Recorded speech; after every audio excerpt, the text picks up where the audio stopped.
સુરેન્દ્રનગરમાં ટેન્કરમાં દારૂની હેરાફેરીનો પર્દાફાશ થયો છે। સુરેન્દ્રનગર એલસીબી પોલીસે ચોટીલા નેશનલ હાઈવે પરથી વિદેશી દારૂ ભરેલું ટેન્કર ઝડપી પાડ્યું છે।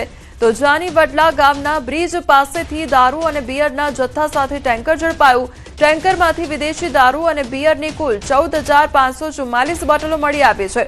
દારૂના જથ્થાની કિંમત ₹24.85 લાખથી વધુ હોવાનું સામે આવ્યું છે।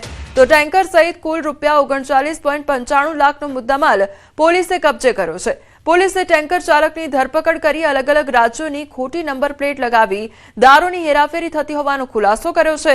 તો ટેન્કરમાંથી ગુજરાત, રાજસ્થાન અને દિલ્હીની 3 અલગ અલગ નંબર પ્લેટ મળી આવી છે। સમગ્ર મામલે સુરેન્દ્રનગર એલસીબીએ વધુ તપાસ હાથ ધરી છે।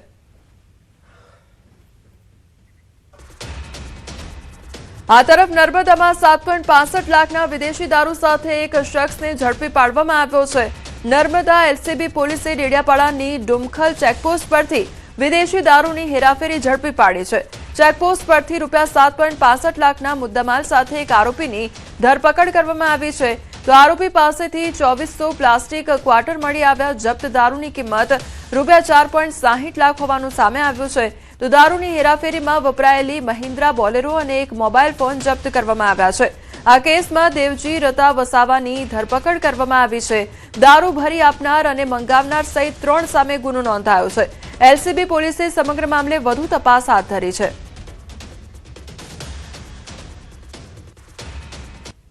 વડોદરામાં ચાલુ ટ્રેનમાં બિયર પાર્ટી જોવા મળી છે। અલીરાજપુર પ્રતાપનગર ટ્રેનનો આ વિડીયો વાયરલ થઈ રહ્યો છે। ટ્રેનમાં ખુલ્લેઆમ બિયર ગટગટાવતો શખ્સ કેમેરામાં કેદ થયો છે। ગુજરાતમાં દારૂબંધીના કાયદાના ધજાગરા ઉડ્યા અને ચાલતી ટ્રેનમાં મહેફિલથી રેલવે તંત્ર ઊંઘતું ઝડપાયું છે। તો રેલવે પોલીસની સુરક્ષા વ્યવસ્થા સામે મોટા સવાલ ઉદ્ભવી રહ્યા છે। ડભોઈના મુસાફરે ઓનલાઈન ફરિયાદ કરી છતાં કાર્યવાહી કરવામાં આવી નથી। તો ચાલુ ટ્રેનમાં બિયરની મહેફિલ માણવામાં આવી રહી હતી, બિયર પાર્ટી કરવામાં આવી રહી હતી અને તે અંગેનો વિડીયો પણ વાયરલ થઈ રહ્યો છે। તો ચાલુ ટ્રેનમાં આ પ્રકારે મહેફિલ માણવાથી રેલવે તંત્ર પર અનેક સવાલો ઉઠી રહ્યા છે। તેમની કામગીરી પણ હવે સવાલોના ઘેરામાં આવી ગઈ છે। સુરત નજીક ઉત્તરાયણ પાસે મુંબઈથી અમદાવાદ જઈ રહેલી Vande Bharat express train number 22,961 પર અસામાજિક તત્વોએ પથ્થરમારો કર્યો। ટ્રેન પર પથ્થરમારો કરનાર આરોપીની ધરપકડ કરવામાં આવી છે।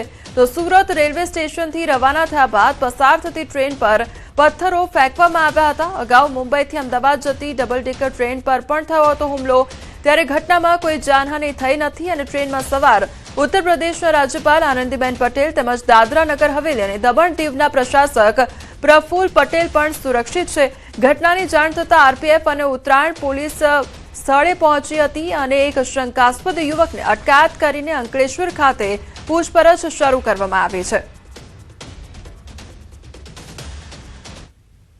देखिए, हमारी जो मुंबई से अहमदाबाद ट्रेन आ रही थी 22961 वंदे भारत एक्सप्रेस जो अहमदाबाद की तरफ जा रही थी, तो जैसे उत्तरायण से ये आगे बढ़ी, उत्तरायण और कोसाट के बीच में स्टोन पेल्टिंग की एक जो घटना जो है उसका हमें संज्ञान में आया और हमने तुरंत इसको एसपी जो हमारे जीआरपी हैं उनको हमने सूचित किया। साथ ही हमारा अंकलेश्वर का जो स्टाफ है, हमारे आईपीएस स्टाफ है जो रेलवे प्रोडक्शन फोर्स का, उसको हमने स्पॉट पे भेजा और तुरंत हमने वहाँ पे एक सस्पेक्ट को हमने वहाँ पे अरेस्ट भी किया हुआ है और उससे पूछताछ जारी है। સુરેન્દ્રનગર લીંબડી રાજકોટ હાઈવે પર ડમ્પર અને ટ્રેલર વચ્ચે અકસ્માત સર્જાયો છે। વસ્તડી ગામના બ્રિજ પાસે ડમ્પર અને ટ્રેલર વચ્ચે અકસ્માત સર્જાયો તો ટ્રેલરની પાછળ ડમ્પર ઘૂસી જતા ડમ્પર ચાલક કેબિનમાં ફસાઈ ગયો હતો। અકસ્માતમાં ડમ્પર ચાલકને ઈજાઓ પહોંચતા સ્થાનિકોએ ભારે જહેમત બાદ બહાર કાઢ્યો હતો। તો ઈજાગ્રસ્ત ડમ્પર ચાલકને સારવાર માટે હોસ્પિટલ ખસેડવામાં આવ્યો છે। અકસ્માતના પગલે હાઈવે પર ટ્રાફિક જામના દ્રશ્યો પણ સર્જાયા હતા। ઘટનાની જાણ થતાં સ્થાનિક પોલીસ ઘટનાસ્થળે પહોંચી આવી પોલીસે વધુ તપાસ હાથ ધરી છે।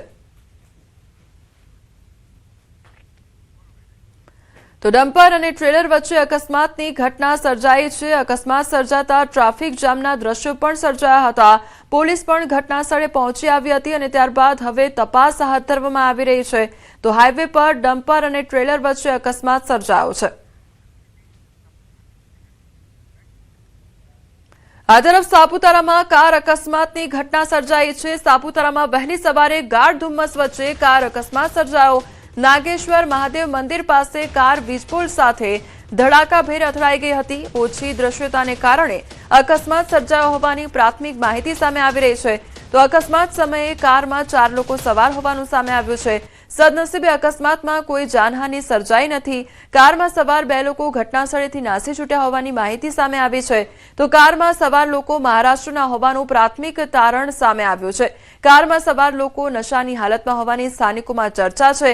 સત્તાવાર પુષ્ટિ બાકી છે. શ્રાવણ માસમાં વહેલી સવારે ભક્તોની અવરજવર વચ્ચે મોટી દુર્ઘટના ટળી છે. સમગ્ર મામલે પોલીસે તપાસ પણ હાથ ધરી છે.